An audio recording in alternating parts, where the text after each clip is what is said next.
पैदाइशी तौर पे हम 2 तरह के खौफ लेके पैदा।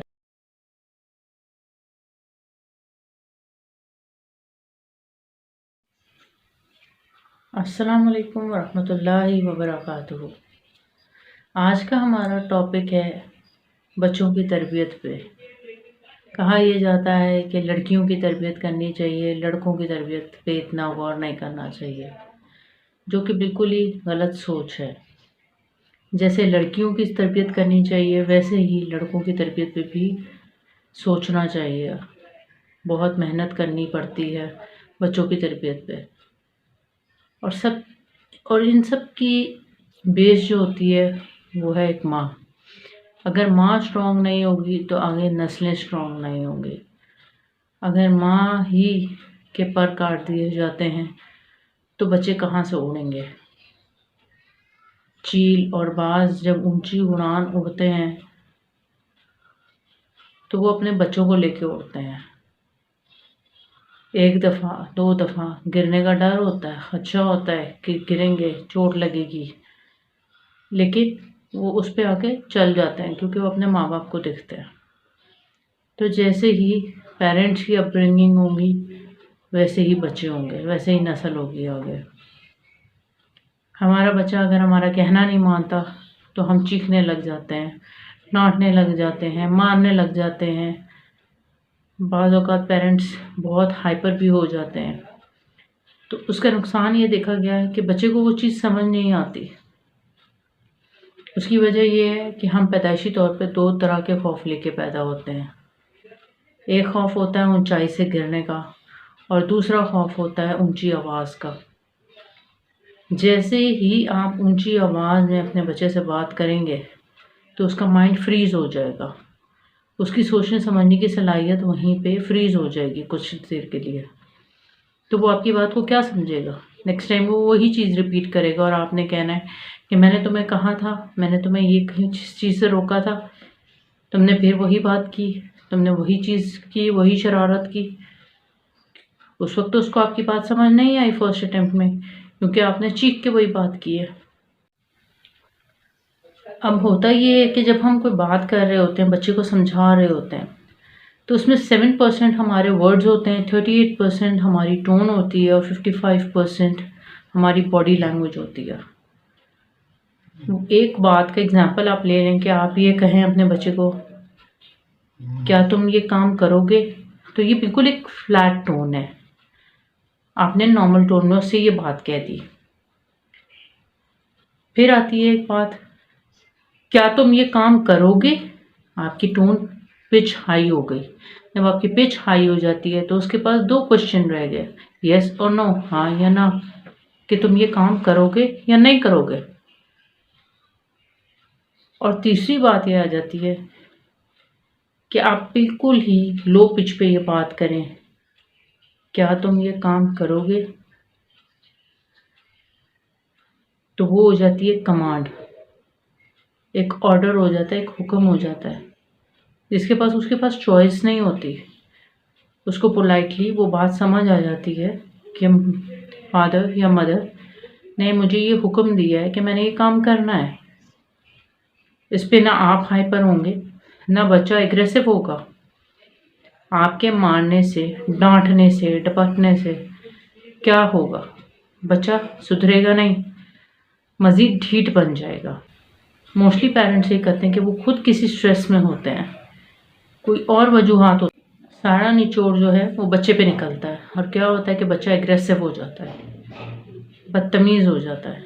फर्स्ट ऑफ ऑल हमें ये देखना चाहिए कि प्रॉब्लम कहाँ से शुरू हो रही है। हमने उसको पोलाइटनेस नहीं सिखाई। माँ इंसान है, उससे गलती हो सकती है, ठीक है। पूरा दिन का काम करती है, वो हाइपर भी हो सकती है, वो एग्रेसिव भी हो सकती है, उसको गुस्सा भी आ सकता है, वो स्ट्रेस में भी हो सकती है। ये वन मैन शो होता है टोटली, क्योंकि उसने घर को भी देखना है, उसने बच्चों की तरबियत भी करनी है।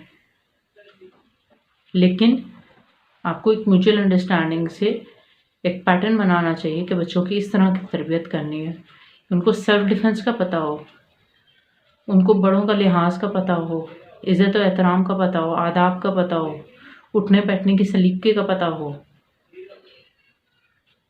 बेजा फजूलियात में इन्वॉल्वमेंट ना हो, ज़्यादातर स्क्रीन टाइम ना हो उनका, फजूल में बाहर ना घूमते फिरते रहें, यारियां दोस्तियां ना लगाएं ज़्यादा। इसका हम कैसे पता लगा सकते हैं कि एक अच्छी तरबियत हो रही है? जब आपका बच्चा 4 सी सीख जाता है। पहला सी है कॉन्फिडेंस, एतमाद। जब उसमें कॉन्फिडेंस आ जाएगा ना, तो उसमें एक पावर आ जाएगी, वो हर चीज़ को सेल्फ डिफेंस कर सकता है, वो फाइट कर सकता है, वो अपने लिए लड़ सकता है, अपने लिए बोल सकता है।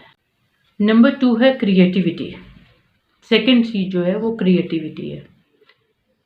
जब आपकी तरबियत अच्छी होगी तो आपका बच्चा क्रिएटिव होगा, वो आपकी आसपास की सराउंडिंग्स को यूज़ करेगा, माशरे को यूज़ करेगा, सोसाइटी को यूज़ करेगा, वो अपने रिसोर्सेज को यूज़ करके इनकम के ज़राए ढूंढेगा, लकीर का फ़कीर नहीं बनेगा, आउट ऑफ द बॉक्स सोचेगा वो कि मेरे पास क्या क्या रिसोर्सेज हैं, मैं आगे किस तरह बढ़ सकता हूँ। थर्ड सी है आ जाता है हमारा जो मोस्ट इम्पॉर्टेंट है, वो करेक्टर, जिसको हम नज़रअंदाज कर देते हैं। कहते हैं कि फलाने का बच्चा पीएचडी कर रहा है, फलाने का बच्चा एमफिल कर रहा है, लेकिन उनका करेक्टर ज़ीरो होता है। घर में बेशक वो जाहिलों की तरह बात कर रहे हो, चीख चिल्ला रहे हो, खाने की उठने बैठने की तमीज़ ना हो उनको, और सबसे छोड़ें उनमें इंसानियत ना हो। तो जिस इंसान में ह्यूमैनिटी ना हो, इंसानियत ना हो, उसका करेक्टर क्या होगा? ज़ीरो होगा।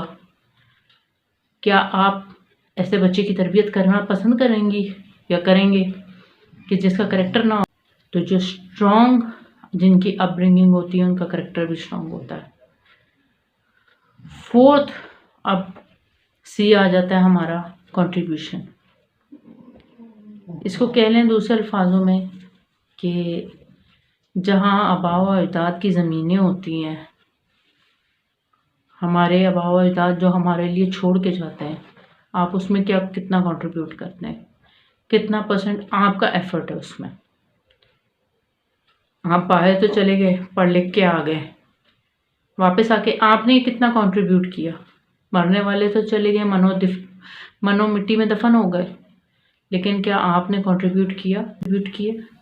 कितने ऐसे बच्चे हैं जिनके पास इतनी फैसिलिटीज़ नहीं है कि वो पढ़ सकें? क्या आपने उनको पढ़ाने की कोशिश की? आपने कितना परसेंट सोसाइटी को पॉजिटिव वे में चेंज करने की कोशिश की है? लिहाजा अगर नस्ल सुधारना चाहते हैं, बच्चों की अच्छी तरबियत करना चाहते हैं, तो माँ की गोद से पहला लफ्ज़ जो है वो अच्छाई का सिखाएं, अच्छी तरबियत दें, दीनी तालीम दें, दुनियावी तालीम दें, और इंसानियत तो बहुत ज़्यादा दें। कोशिश करें कि इंसानियत भी सिखाएं अपने बच्चों को। और सबसे बड़ी बात, इखलाक अच्छे होने चाहिए। जिस बच्चे की ज़ुबान अच्छी होगी, दुनिया उसके पीछे होगी, और जिस बच्चे की ज़ुबान में जहर होगा, उससे कोई बात नहीं करेगा, उसको कोई मिलना पसंद नहीं करेगा। लोग ऐसे लोगों से दूर भागते हैं जिनमें इंसानियत नहीं होती, इखलाक अच्छे नहीं होते।